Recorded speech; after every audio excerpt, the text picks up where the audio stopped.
আমার আল্লাহ তাআলা রব্বুল আলামিন বললেন, দুনিয়ার মানুষেরা শোনো, আমি আল্লাহ যদি ইচ্ছা না করি বান্দারে, তোমরা কখনোই সেই কাজ করতে পারবে না, তোমাদের ইচ্ছাই কার্যক্রম হবে না। আমি আল্লাহ ইচ্ছা না করলে তোমরা একটি কদম ফলাইতে পারবে না। জোরে বলুন ঠিক কিনা? এই জন্য বাজান, সবাই জান্নাতের বাগানের ভিতরে বসতে পারবে না। আল্লাহ যদি কবুল না করে বসার মতো তৌফিক কাউকে আল্লাহ দিয়েছেন, কাউকে দেন নাই। যাদেরকে আল্লাহ ভালোবাসে, যাদেরকে পছন্দ করে, তাদেরই দ্বারাই নেক কাজ করে নাই। বলুন না সুবহানাল্লাহ। আমার বাজান, ফিলিস্তিনের কানটা লাগায় শুনবেন। ও বাজান রে আমার, আল্লাহ নিয়ামত দেখেন বাজান রে আমার। গতকাল মাহফিল ছিল আমার এলাকায়, কিন্তু অসুস্থতার কারণে যাইতে পারি নাই। আজকে আসার কথা নয়, বন্ধু দাওয়াত করেছে, এরপরে এখানে এসেছি। আল্লাহ রহম করেছে, বলুন ঠিক কিনা? আল্লাহ কবুল করেছে বলে এই জন্য আজকে আসতে পেরেছে বাজান রে আমার।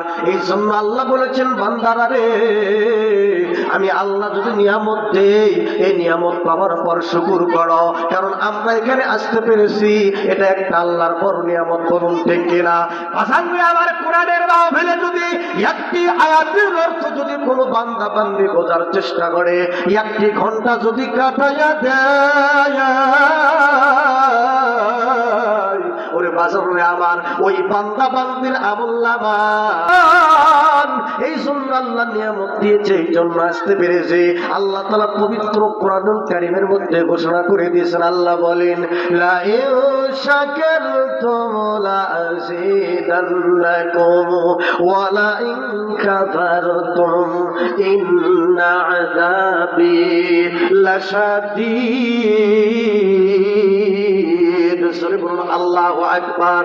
আমার আল্লাহ ডাকতে বললেন, নবী গো, তামাম দুনিয়ার মানুষদেরকে জানায় দেন, রাসূলুল্লাহ,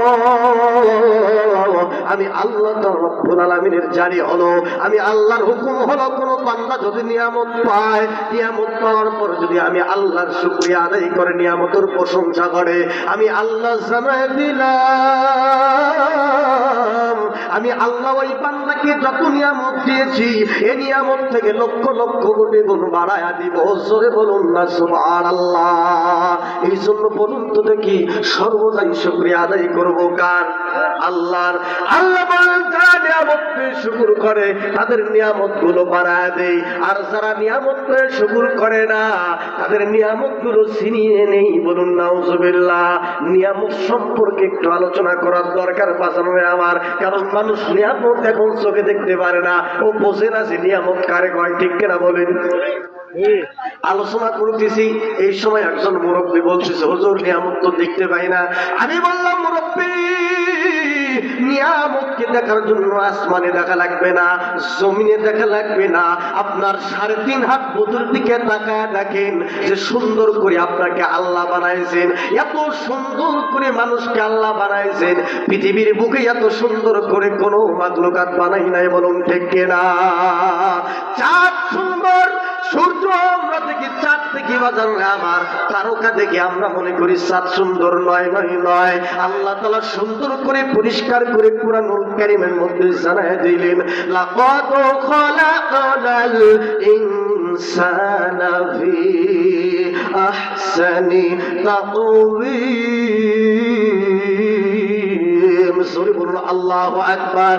আবার আল্লাহ রাব্বুল আলামিন ডাক দিয়ে বলেন, আমি আল্লাহ তাআলা নিশ্চয় মানুষদেরকে সুষম আকৃতি দিয়া, সুন্দর করে সুষম গঠন দিয়া মানুষদেরকে বানাইছে। বলুন না সুবহানাল্লাহ। ও বানাও 3.5 হাত বডির দিকে তাকায় দেখেন, সুন্দর করে আল্লাহ বানাইছেন, স্বয়ং সম্পূর্ণতা দান করেছেন। 2টি হাত দিয়েছেন, 2টি চক্ষু দিয়েছেন, পা দিয়েছেন। বাজারে আমার, আপনি যদি নিয়ামত সম্পর্কে বুঝতে চান, একজন অন্ধর কাছে যেয়ে বলেন, অন্ধ তোমার কি দুঃখ? অন্ধ তখন ডাকতে বলে, হুজুর শুনছি মানুষেরা বলে এত সুন্দর দুনিয়া, কেউ মরতে চায় না, কিন্তু আমাদেরকে মৃত্যু গ্রাস করবে। এই মৃত্যু থেকে আল্লাহ আমাদেরকে সুন্দর স্বয়ং সম্পূর্ণতা দান করেছেন, এই জন্য বুঝি না। দাঁত থাকতে দাঁতের মর্যাদা বোঝা যায় না, দাঁত পড়লেই বোঝা যায়, বলুন ঠিক কিনা? ও বাজার, শুধু তাই নয়, এ আমাদেরকে বেঁচে থাকার পেছনে আল্লাহ তাআলা রব্বুল আলামিনের প্রতিদিন 18 লক্ষ টাকা শুধু নিঃশ্বাসের পেছনে খরচ করে, বলুন না সুবহানাল্লাহ। এটা ডক্টরেরা, বিজ্ঞানীরা গবেষণা করে বের করেছেন। আমরা জানি, আপনারা গুগলে সার্চ দিয়ে দেখবেন, একটি মানুষ না খেয়ে 8 থেকে 21 দিন পর্যন্ত বাঁচতে পারে। সেটা তার শরীরের গঠনের উপর নির্ভর করে। 8 দিনও বাঁচতে পারে, হাইস্ট 21 দিনের আগেই মরবে। তার বেশি দিন 22 দিন 23 দিন বাঁচতেও পারে, না বাঁচতেও পারে, কিন্তু 21 দিন পর্যন্ত বলা হয়। একজন মানুষ 3 দিন পানি না খেয়ে থাকতে পারে। বাজান রে আমার, একজন মানুষ হাইস্ট 1 থেকে 2 মিনিট, হাইস্ট 3 মিনিট পর্যন্ত শ্বাস না নিয়ে বেঁচে থাকতে পারে। ডুবারুর ক্ষেত্রে আলাদা, তারা 10 মিনিট 15 মিনিট থাকতে পারবে। কিন্তু সাধারণ মানুষ 1 থেকে 2 মিনিট, 2.5 মিনিট, 3 মিনিট, যদি 3 মিনিট পর্যন্ত বেঁচে থাকতে পারবে, এরপরই আর বেশি থাকতে পারবে না, নিঃশ্বাস বন্ধ করে। বাজান রে আমার, আর একজন মানুষ যে প্রতিদিন তার পেছনে নিঃশ্বাস খরচ হয় হাজার হাজার, এর ভিতরে 500 যদি গ্যাস সিলিন্ডার করা হয়, বিজ্ঞানীরা বলে, ডক্টর বলেছেন, এই সিলিন্ডারের দাম হচ্ছে 18 লক্ষ টাকা। বলুন না সুবহানাল্লাহ। শুধু বেঁচে থাকার জন্য আল্লাহ তাআলা রব্বুল আলামিন আমাদের পেছনে 18 লক্ষ টাকা আমাদের পেছনে খরচ করতেছে কি এমনি খামাখায়? খামাখায় বলুন, খামাখায়। আল্লাহ বলছেন, পৃথিবীতে যা কিছু আছে মাখলুকাত, সবগুলো হলো নিয়ামত স্বরূপ তোমাদেরকে দিয়েছে, সবগুলো তোমাদের গোলাম। আর তোমরা বান্দা, আমি আল্লাহর গোলাম, বলুন ঠিক কিনা? আবার আল্লাহ বলছেন, ওয়ামা খালাকুতুল জিন্না ওয়াল ইনসা ইল্লা লিয়াবুদুন। আল্লাহু আকবার। আল্লাহ বলেন, আমি জিন এবং মানুষকে সৃষ্টি করেছি একমাত্র কারণ, একটি উদ্দেশ্য হলো আমি আল্লাহর বندگی করার জন্য, ইবাদত করার জন্য। বলুন ঠিক কিনা? আপনারা বুঝেন, এই যে প্যান্ডেল সুন্দর করে হাজার হাজার টাকা দিয়ে আমরা বানাইছি কেন? কারণ এখানে এসে যেন হুজুর সুন্দরভাবে কোরআনের কথাগুলো বলতে পারে, আর মুসল্লি যারা কোরআন প্রেমিক বাজানেরা যারা আসবে, তারা যেন সুন্দরভাবে বসে শান্তিভাবে তারা যেন শুনতে পারে, এই জন্য বানাইছে। বলুন ঠিক কিনা? কালার থাকবে না। আল্লাহ আমাদেরকে বানানোর পেছনে একটি উদ্দেশ্য হলো ইবাদত, আল্লাহর গোলামি, দাসত্ব বন্দী করা। বলুন ঠিক কিনা? ও বাজান, আল্লাহ বললেন, লাইন শাকারতুম লাযিদান্নাকুম, নিয়ামত পেয়ে যদি শুকর করো, আমি আল্লাহ নিয়ামত বাড়ায় দেব। আর নিয়ামত পাওয়ার পর যদি নিয়ামতের শুকর না করো, ওই নিয়ামত যতটুকু দিয়েছিলাম ও নিয়ামত আর রাখবো না, ও নিয়ামত গুলো ছিনিয়ে নিব। বলুন না নাউজুবিল্লাহ। শুধু তাই নয় বাজান রে আমার, নিয়ামতের শুকর যদি কোনো বান্দা করে, ও বাজান রে দেখেন কত নিয়ামত আমরা পেয়েছি। আল্লাহ তাআলা রব্বুল আলামিন সুন্দর করে কোরআনুল কারীমের মধ্যে জানায় দিয়েছেন, এই পৃথিবীর যদি যত সমুদ্র রয়েছে বাজারে আমার, খালবিল থেকে শুরু করে আটলান্টিক মহাসাগর পর্যন্ত যত খালবিল সমুদ্র আছে, এই সমুদ্রের পানিগুলো যদি তোমরা কালি বানাও, আর এই কালিগুলো দিয়ে যদি আমি আল্লাহর নিয়ামত লেখা শুরু করে দাও, একটা একটা লেখা যদি শুরু করে দাও, লিখতে লিখতে লিখতে লিখতে ওই কালিগুলো শেষ হয়ে যাবে। অবাজান, আল্লাহর এক জায়গায় বললেন, দুনিয়াতে যত গাছপালা আছে এগুলো যদি কলম বানাও, ওই কলমগুলো দিয়ে যদি লেখা শুরু করে আমি আল্লাহর নিয়ামত, লিখতে লিখতেও কলম শেষ হয়ে যাবে। আমি আল্লাহর নিয়ামত, আমি আল্লাহর রহমত তোমরা গুনে লিখে শেষ করতে পারবে না। বলুন ঠিক কিনা? আল্লাহ বলেন, তাউদ্দু নিমাতাল্লাহি লা তুহসুহা। আল্লাহ বলে, বান্দারে আমি আল্লাহ এত নিয়ামত দিয়েছি, কিয়ামত আগ পর্যন্ত তোমাদের 60 বছর 70 বছর নয়, কিয়ামতের আগ পর্যন্ত যদি তোমরা গোনা শুরু করে দাও, গুনতে গুনতে কিয়ামত হয়ে যাবে। আমি আল্লাহর নিয়ামত গুনে শেষ করতে পারবে না। বলুন ঠিক কিনা?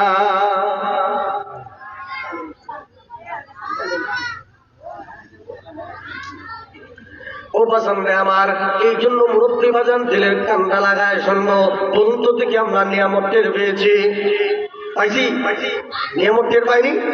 আল্লাহর নিয়ামত দেখেন বাজান নিয়ামত, এটা তো শুধু বেঁচে থাকার জন্য নিয়ামত, নিঃশ্বাসের পেছনে 1000 লক্ষ টাকা। এরপরে সূর্যের তাপ আমরা নিচ্ছি কি নিচ্ছি না বলুন? সূর্যের তাপ ছাড়া যত আমরা আবাদ করি না কেন, যদি 8 কেজি করে সার মারি না কেন আলুতে, তার বড় কাজ হবে না বলুন, ঠিক কিনা? কারণ আল্লাহর ওটি একটা নিয়ামত। কিন্তু দেখেন এই যে সূর্য তাপ দিচ্ছে, বলুন তো দেখি কোনদিন জিব্রাইলের মাধ্যমে কি বিল দেওয়ার জন্য পাঠাইছিল? পাঠাইছে? পাঠায় নাই। অথচ কারেন্ট বিল যদি 1 মাস 2 মাস 3 মাস হয়ে যায়, তখন কারেন্টের লাইন এসে কেটে যায় যদি টাকা না দেওয়া হয়, বলুন ঠিক কিনা? আল্লাহর নিয়ামত বাজান রে আমার, বাজান আমরা হলাম মুসলমান। 1 নম্বর নিয়ামত আমরা হলাম মুসলমান। কারণ বাজান রে আমার, আমরা মুসলমান, আমাদেরকে আল্লাহ তাআলা রব্বুল আলামিন নিজেই নাম দিয়েছেন মুসলমান। আমরা হলাম ইনসান, আমরা হলাম মানুষ, আল্লাহ নিজেই দিয়েছেন বাজান রে আমার।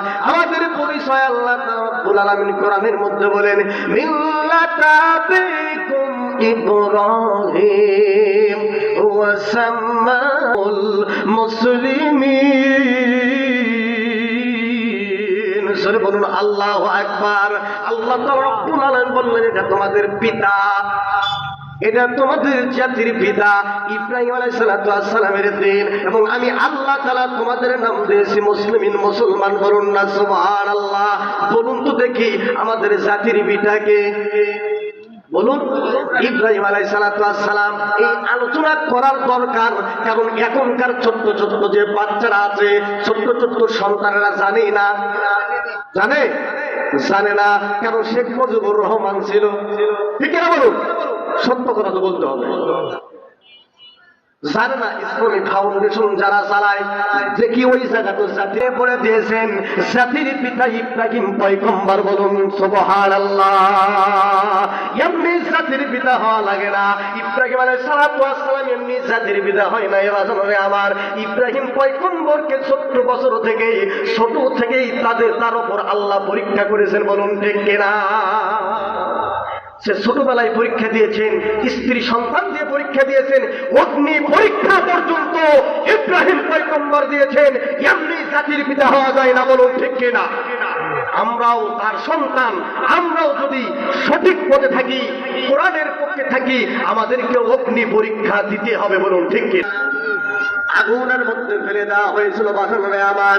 এরপরেও কিন্তু ইব্রাহিম আলাইহিস সালাম ঈমান কার প্রতি রেখেছে? আল্লাহর প্রতি রেখেছে। তাওয়াক্কুল করেছেন কার প্রতি? আল্লাহর প্রতি। ইব্রাহিম আলাইহিস সালাম জিব্রাইল এসে বলেছেন, ওগো পয়গম্বর, একটা বার বলুন, আমার 600 পাখা আছে, এই পাখা দিয়ে যদি আমি একটা ধাপ দেই, এই পাখা দিয়ে একটা বাতাস করলে আগুনগুলো নিভে যাবে। আল্লাহর পয়গম্বর ইব্রাহিম আলাইহিস সালাম বলেছেন, না, আমি এমন আল্লাহর ইবাদত করি না সে আল্লাহ আমাকে দেখতেছে না। ওই আল্লাহ যেটা ভালো, আমি সেটাই রাজি খুশি থাকবো। আল্লাহ যদি আমি আগুনে পুরি, আল্লাহ যদি খুশি হয়, আমি পুরতেও রাজি আছি। বলুন না সুবহানাল্লাহ। এই জন্য বাঁচানো আবার আল্লাহ যেটা চাইবে আমরা কখনো সেটা মোকাবেলা করতে পারবো না। আল্লাহ তাআলা রব্বুল আলামিন আমাদের ভাগ্যের তকদিরে যা লিখেছে তা হবেই, কেউ ঠেকাতে পারবে না, বলুন ঠিক কিনা? 1 নম্বর বললাম নিয়ামত, সেটি হলো আমরা মুসলমান। কি বলুন? আমরা মুসলমান। মুসলমানের দলিল দিয়েছি বাসনবে আমার। আল্লাহ নিজেই বলেছেন তোমাদের নাম দিয়েছি ওয়া সাম্মাকুমুল মুসলিমিন, তোমরা হলে মুসলমান। 2 নম্বর বাসনবে আমার, আমরা হলাম একজন মানুষ, মানে ইনসান। ইনসানের আপনারা কোরআনুল কারীমের সূরাতুর রহমান খোলেন, আল্লাহ তাআলা বলেন, আর রহমানু আল্লামাল কুরআন খালাকাল ইনসানা আল্লামাহুল বায়ান। সুরে বলুন আল্লাহু আকবার। আল্লাহময় যিনি কোরআন শিখিয়েছেন, তিনি সৃষ্টি করেছেন মানুষ, শিখিয়েছেন বয়ান। বলুন ঠিক কিনা? বলুন তো দেখি বয়ান করা সে শিখাইছেন, আল্লাহ শিখাইছেন। মাদ্রাসায় পড়ে হয়তো আলেম হওয়া যায়, ঠিক আছে, কিন্তু ছোটবেলায় ছোট্ট ছোট্ট বাচ্চারা বাজারে আমার দেখবেন 1 বছর হয়নি, 10 মাস 11 মাস, আমার একটা সন্তান আছে 11 মাস চলতেছে, বাবা বাবা বলতেছে, আল্লাহ আল্লাহ বলতেছে। বলুন তো দেখি ওর সন্তানকে আমি কি কোনো মাদ্রাসায় দিয়েছি? দেই নাই। কোন মাদ্রাসায় শিখলো? এটা কোনো মাদ্রাসার শিক্ষক শিখাই নাই, এটি আমার আল্লাহ তাআলা স্বয়ং বয়ান করা শিখাইছেন। বলুন না সুবহানাল্লাহ। এই জন্য সে আল্লাহ বয়ান করা শিখাইলো, এই নামে আল্লাহর প্রশংসাই করব। বলুন ঠিক কিনা? এই যে বয়ান করা আল্লাহ শিখাইছেন, এই জন্য জবানের হেফাজত করব, ঠিক কিনা বলুন? মনে যা চাইবে তাই বলবো। কিছুদিন আগে বাউল আউল বাউল বাউল কি বলছিল? আল্লাহর কথার আগা মাথা কিছু বোঝে না। বলুন নাউজুবিল্লাহ। আমি বলি ওরে শয়তান, ইবলিস টাটকা শয়তান, তোর যে জবান দিয়েছে, তোর যদি কণ্ঠ আল্লাহ না দিত, সর্বতা দিত, তুই ফ্রি গান শুনাইলে মানুষ গান শুনতো না। ঠিক কার বলে বল, ঠিক কিনা? শুনতো। ওদের গান শুনে কেন জানেন? আমাকে একটা হুজুর প্রশ্ন করছিল, এর জন্য আমি 1 ঘন্টা সেটা শুনছিলাম। শুনে দেখলাম তার পিছনে হচ্ছে বাদ্যযন্ত্র। বাদ্যযন্ত্র যে আকর্ষণ দেয়, এই জন্যই গান শুনে, তাছাড়া কণ্ঠ কিচ্ছু নাই। কিন্তু তোমাকে আল্লাহ সুন্দর কণ্ঠ দিয়েছেন, তুমি আল্লাহর বিরোধিতা করতেছো, আল্লাহর কথা বোঝো না, আল্লাহর মুখ না হোক, নাউজুবিল্লাহ, কি বলে না বলে, এদেরকে ফাঁসিয়ে দেওয়া উচিত। বলুন ঠিক কিনা? ইসলাম যদি কায়েম থাকতো, ক্লিয়ার করে দিচ্ছি আপনাদেরকে, 3 প্রকার মানুষকে দুনিয়ার বুকে 3টি পাপ করলে এদের বাঁচার কোনো আর অধিকার থাকে না। 1 নম্বর হলো, যদি কোনো মানুষ বলে আমি কোরআন মানি না, যদি ওই দেশে, বাংলাদেশ শুধু নয়, সেই দেশে কোরআন অনুযায়ী রাষ্ট্র চলবে বাজান রে আমার, সেই দেশে ওই মানুষকে তখন ফাঁসি দিতে হবে। কি দিতে হবে বলুন? কিন্তু এখান থেকে উপাচার একটি উপায় আছে, ভালো করে বোঝার চেষ্টা করেন। যদি যে যখন ফাঁসির মঞ্চে, তার যখন গলায় ফাঁসির রশিটা ঝোলানো হয়েছে, আর সে যদি ভুল স্বীকার করে, যদি বলে না আমি ভুল করেছি, আমি মাপ চাচ্ছি, তাহলে তাকে মাপ করা যাবে। কি করা যাবে বলুন? মাপ করে দেওয়া যাবে। 2 নম্বর বাজান রে আমার, কোন মানুষ যদি জিনা করে, কি করে? জিনা যদি করে, কোন বান্দা যদি বিবাহের আগে জিনা করে, 80টা দৌড়া মারতে হয়। কয়টি দৌড়া মারতে হয় বলুন? 80টা দৌড়া মারতে হয়। সে যদি বেঁচে থাকে তারপরেও মারতে হবে, মারা গেলেও মারতে হবে। বলুন ঠিক কিনা? ওমর রাদিয়াল্লাহু তাআলা আনহু ওনার সন্তানকে মেরেছিলেন বাজান রে আমার, 80টা মারার আগেই মৃত্যুবরণ করেছিলেন। এরপরেও কবরের উপর যায় বাচ্চাদিগুলো আঘাত করেছেন। বলুন না আল্লাহু আকবার। কোরআন দিয়ে যখন সমাজ চলবে, রাষ্ট্র চলবে বাজান রে আমার, কোরআন অনুযায়ী যদি বাদশার ছেলে, রাষ্ট্রপতির ছেলেও যদি জিনা করে, তাকেও দুনিয়া থেকে বিদায় করে দিতে হবে। এই বিধানটি কে দিয়েছেন? আল্লাহ। কোরআনে আল্লাহ বলেছেন, ঠিক কিনা বলুন? যদি যুবক অবস্থায় জিনা করে 80টা ব্যাগ, এরপরে যদি সে বিবাহর পরে যদি সে জিনা করে, তার একমাত্র উপায় হচ্ছে তাকে দুনিয়া থেকে বিদায় করে দিতে হবে। গলা পর্যন্ত গর্ত করে তাকে পাথর মারতে হবে, ততক্ষণ সে মারা যায়নি যতক্ষণ। বলুন ঠিক কিনা? বাঁচার উপায় নাই। যতক্ষণ পর্যন্ত সে মারা যায় নাই, ততক্ষণ পর্যন্ত তাকে পাথর মারতেই হবে। কার হুকুম বলুন? আল্লাহর হুকুম। তাহলে বসেন, এই যে জিনা, জিনা আমাদের সমাজে আছে না নাই? প্রকাশ্য যদি না থাকে, সুদ, জিনা কি জিনা না? সুদ। আল্লাহ তাআলা রব্বুল আলামিন বলেছেন সুদ। দেখেন, জিনা করা আর সুদ খাওয়া আপনার পার্থক্য ভালো করে বুঝে নেওয়ার চেষ্টা করেন। 1 টাকা যদি কেউ সুদ খায়, ৭৪ বার সবচাইতে নিম্ন স্তরের পাপ হলো নিজের জন্মদাতা জনমদুখিনী মায়ের সাথে জিনা করে। বলেন নাউজুবিল্লাহ। 1 টাকা যদি কেউ সুদ খায়, কত বড় কথা, কত বড় গুনাহ, সর্বনিম্ন স্তরে। এর উপর তো আরো আছে। তাহলে আমাদের সমাজে সুদ আছে না নাই বলুন? সুন্দর সুদ, কিস্তি আছে, আরো কত প্রকার সুদ আছে বাজারে আমার। আমাকে বলতেছে হুজুর, সুদ তো ব্যবসার মতোই, ব্যবসা তো সুদের মতোই। ওরা করে কাঁচামালের ব্যবসা, আলুর ব্যবসা, আর আমরা করি হলো টাকার ব্যবসা। বলুন নাউজুবিল্লাহ। নাউজুবিল্লাহ বলেন না কেন?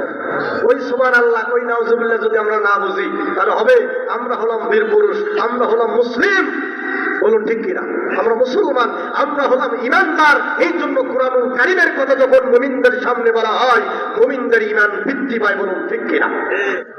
এটি আমার কথা নয় বাজানরে আমার, সুন্দর করে আপনাদেরকে বোঝাচ্ছি। সূরাতুল আনফালের মধ্যে আল্লাহ তাআলা রব্বুল আলামিন বলেছেন, ইন্নামাল মুমিনুনা আল্লাযীনা ইযা যুকিরাল্লাহু ওয়াজিলাত কুলুবুহুম ওয়া ইযা তুলিয়াত আলাইহিম আয়াতুহু সাদাতুহুম ঈমানা ওয়া আলা রাব্বিহিম ইয়াতাওয়াক্কালুন। সূরা বলুন আল্লাহু আকবার। আমার আল্লাহ তাআলা রব্বুল আলামিন বললেন, মুমিনদের সামনে যখন আমি আল্লাহর নাম নেওয়া হবে, আমি আল্লাহর নাম উচ্চারণ করা হবে, সাথে সাথে ওই মুমিনদের অন্তরগুলো আমি আল্লাহর ভয়ে কেঁপে উঠবে। বলুন আল্লাহু আকবার। কারণ সবচাইতে পৃথিবীর বুকে সবচাইতে ভয় করব বেশি কাকে? আল্লাহকে। রবকে না রবকে? আল্লাহকে। আল্লাহকে যদি আমরা ভয় করি তাহলে যে বান্দা আল্লাহকে পূর্ণাঙ্গ ভাবে ভয় করবে, মসজিদে যে আল্লাহ, জমিনে সে আল্লাহ। ঠিক কিনা বলুন? মসজিদে নামাজে যখন আছি চুপ করে থাকি আল্লাহর ভয়ে সুন্দর ভাবে, সে দল করি না কেন? বলুন ঠিক কিনা? কারণ সেখানে আল্লাহর ঘরে যাই, আল্লাহর ঘরে যে ঈমান থাকবে, জমিনে যে যখন মানুষের আল ফেলবো জমির, তখন সে আল্লাহ আছে না নাই? বলুন। কেউ দেখলো না দেখলো আমার আল্লাহ, এই একদিন থাকতে হবে। বাজারে আমার সুন্দর করে বোঝার চেষ্টা করেন।